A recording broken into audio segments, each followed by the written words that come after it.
الله يا عم شكري يا كوريا راحوا فين؟ ده هيمة. ازيك يا هيمة؟ جمالات بنت خالتي. نعم يا اختي. ده هيمة خطيب، هنتجوز عن قريب ان شاء الله. هاي نايس تو ميت يو. مين؟ يلا بقى عشان يا دوب كده. يلا ازيك يا هيمة؟ شتمت ولا لا يا فجل يا مشعط يا جرجير. بنتي يا كوريا ما شاء الله ما شاء الله. ازيك يا موسو؟ القمر دي يا اختي. دي جمالات بنت خالتي، عندها ظروف كده فهتقعد معانا كام يوم يعني. انهين فيهم. خالتها المبروكة الله يرحمها اللي ماتت في البلد. ايوه امك الله يرحمها كانت بتحكي لي عليها زمان، انا ما شفتهاش غير مره واحده بس زمان قوي.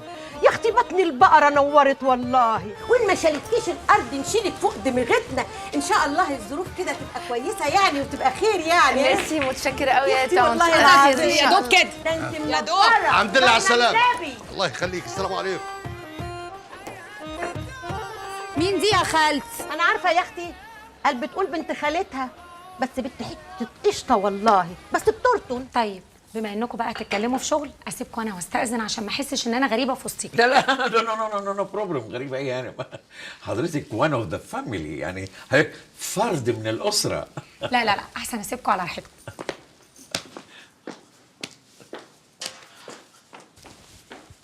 انت فين؟ ايه ما بتردش على التليفون ليه يا اخي؟ دايخ عليك انت. حتى هايدي تليفونها مقفول ولا ايه؟ ما بتردش على تليفوناتي ليه؟ بعدين انت ازاي يا استاذ تنقل هايدي من البيت الراقي بتاع دريه هانم؟ قصدي سيادتك بيت الدعارة. لا ما اسمعلكش تقول كده.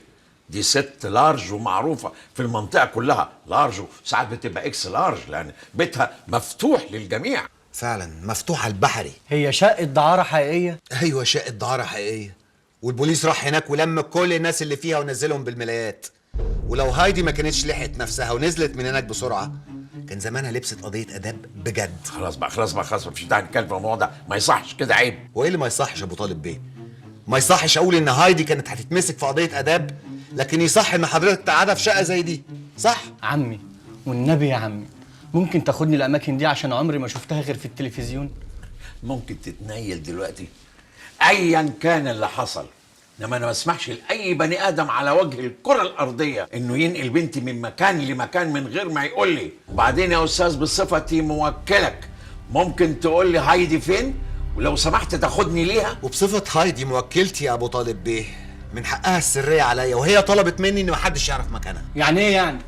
انت مصدق نفسك انك دكتور بجد ولا ايه؟ انت خريج حقوق يعني داخلها ب 60%، وموضوع الدكتوراه والاكاديميه والدراسات دي اي حد ممكن يعملها. انت تقول لنا على مكان هايدي دلوقتي؟ احنا مش هنتحرك من هنا غير ما نعرف مكان هايدي، وتعاملنا معامله الناس اللي بتدفع فلوس. طيب اريحكم انتوا الاتنين، انا شخصيا ما اعرفش مكان هايدي. الحاجه الوحيده اللي اعرفها انها قاعده في مكان امن جدا ومريح جدا.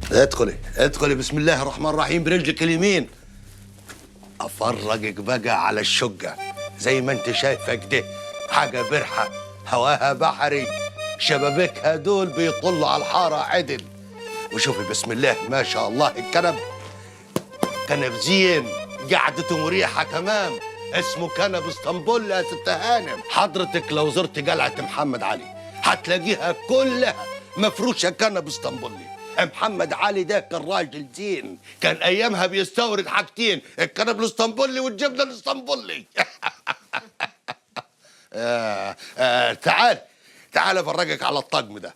شفتي الطقم ده زين، ده طقم اثري مفيش منه الا اتنين، واحد ولع وده فاضل عندينا اهو. تعالي بص عليه، تعالي خشي اقعدي ريحي اقعدي. متشكره قوي شكرا. خلاص مش مهم بعدين نشوف. تعالي بقى افرجك على دورة المية. دورة المية ديت زينة، هواها بحري ويرد الروح. تعالي اتفضلي يا هانم. شفت بقى حاجة عظمة وقاعدة مريحة على الآخر.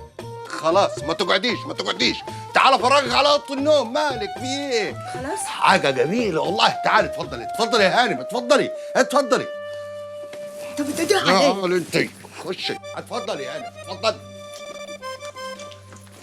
ما شاء الله عليك يا كوريا بنت اختي ديت بنت زين. شايفه مرتبه الاوضه ازاي ومنظفاها؟ صدقي بالله دي ما تلاقيهاش في لوكاندا 7 ستار. يا مامي مين ده؟ مامك ده مين يا اختي؟ ده ابويا الله يرحمه الحاج ابو عاطي ابو وهاب. هو اي نعم يعني ما خرجش عمره بره البلد، لكن الناس كلها اللي تشوفه كانت تقول له يا حاج. وبعدين دايما الناس راحت الكعبه ورجعت من هناك وقالت شفناه هناك، وكان معاه دايما ميه زمزم جراكن كده كان يوصي عليها ويستبارك بيها. الله يرحمه كان راجل بركه من اهل الخطوه. خطوه ايه وشافوه ايه؟ ايه التخلف اللي انت بتقوليه ده؟ الصوره دي تتشال من هنا دلوقتي حالا، وانا لو اتنازلت ووافقت ان انا اقعد في المكان الحقير ده مش هبات انا والراجل ابو خطوات في اوضه واحده عمري. نعم يا اختي، انت بتتعوجي على ايه؟ انت عايزاني اشيل صوره ابويا عشانك انت يا معوجه يا معيوبه يا ساقط الحريم؟ ليه ان شاء الله؟ الصوره دي بقى لها 40 سنه محطوطه كده اهو في مكانها كده اهو زي ما هو. ابويا وامي ناموا تحتيها وماتوا تحتيها على الفرشه اللي انت هتنامي عليها دي. ايه تيجي انت دلوقتي وتقولي لي اشيلها؟ ده بتاعتها ان شاء الله. بقول لك يا خال اسحب البتاع اللي انت جايبها لنا دي معاك، هي هتتني وتتفرد علينا ولا ايه؟ شكري مشيني من هنا دلوقتي حالا. في داهيه يا اللي ناقص يزرعوك تحت السرير يا ملعلع في ليبيا وتونس. اديني 3 ربط جرجير. جرجير حاضر يا حبيبتي، والله عليك. خدي يا قلبي 3 ربط جرجير زي العسل هم. خدي يا قلبي. ازيك يا بنتي يا نوال، عامله ايه؟ هعمل ايه يعني؟ اهو انا زي ما انا. يا اختي كل يوم تاخدي مني جرجير، مفيش حاجه كده ولا كده يعني؟ مش هنشيل لكم عيل ولا تاين؟ دي حاجات بتاعت ربنا يا موسو. ايوه يا حبيبتي بتاعت ربنا، ربنا يفرحك بفرعك يا رب. ايه يا حبيبتي واقفه مستنيه ليكي باقي ولا حاجه؟